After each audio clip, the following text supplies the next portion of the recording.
Hi, I'm here again to introduce to you the drug that can affect our central nervous system.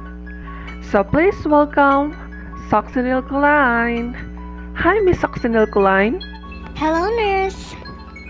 Please tell us your brand names, your pregnancy category, your drug classification, your mechanism of action, your pharmacokinetics, your indications, and your contraindications, your side and adverse effects, and lastly, the nursing consideration.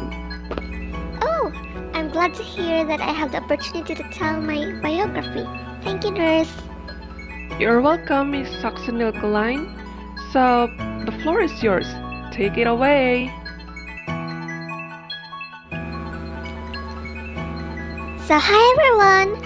My name is Succinylcholine, and this is my generic name.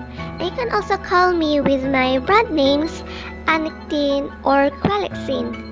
But I have my chemical name, but it is hard to read, so I'm going to show it to you. So my drug classification, therapeutic drug classification, is neuromuscular junction blocking agents, while my pharmacologic is depolarizing skeletal muscle or muscle relaxant.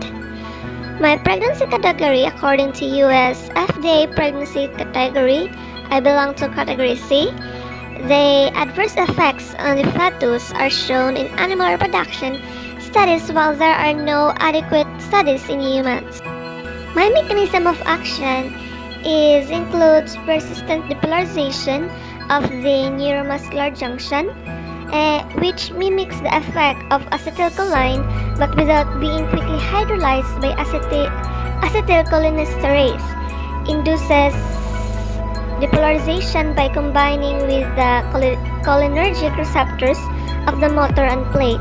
As a result, there is a transient fasciculation or involuntary muscle contractions and subsequent skeletal muscle paralysis. Well, my pharmacokinetics is I can enter to your body through continuous infusion. My onset of action is usually within 1 minute and duration is 4 to 6 minutes. I will be hydrolyzed by butyrylcholinesterase, or also known as plasmacholinesterase, and pseudocholinesterase, which is synthesized in the liver. I am metabolized in the tissues like the non-depolarizing neuromuscular junction blockers, although metabolism is needed.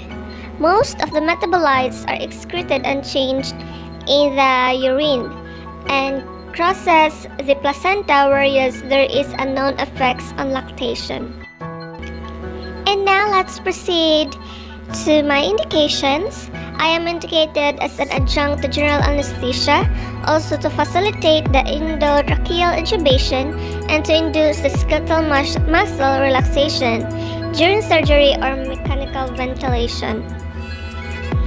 Well, I am contraindicated for the use to patients with myasthenia gravis and renal or hepatic disease.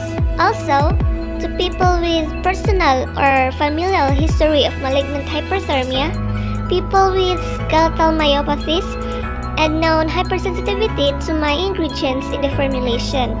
Additionally, I am contraindicated to people with upper motor neuron injury, multiple trauma, extensive or severe burns, extensive denervation of skeletal muscle because of CNS disease or injury, and also contraindicated to people with pulmonary cardiovascular disease, altered fluid and electrolyte imbalance, and for those lactating women.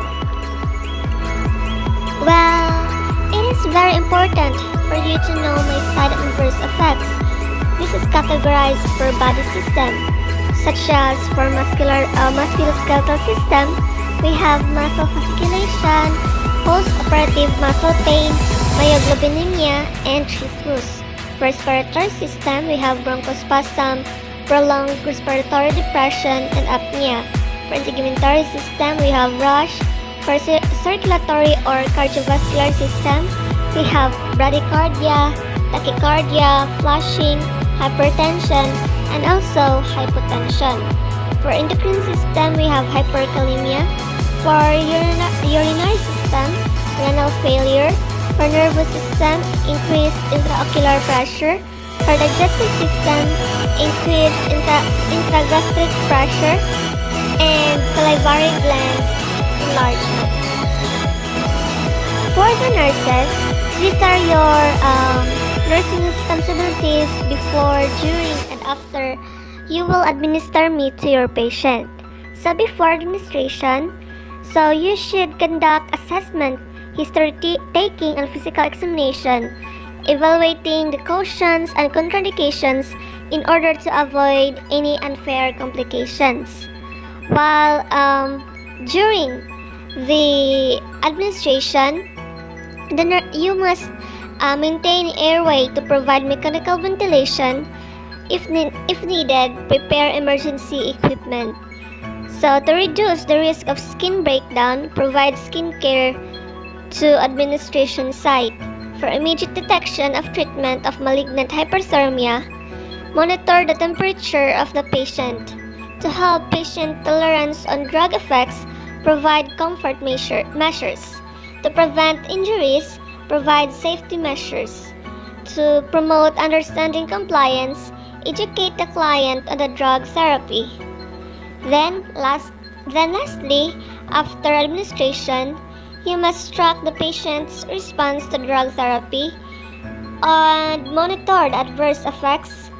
Also test the patient's awareness of drug therapy by asking the patient to name the medication, the indication, and side and adverse effects to look out. And lastly, monitor the well-being and patient's compliance to drug therapy. Yay! Thank you for listening to my biography. I hope you've learned from it. Wow! Thank you, Miss Succinylcholine, and I've learned a lot from your biography, and I will take those advices.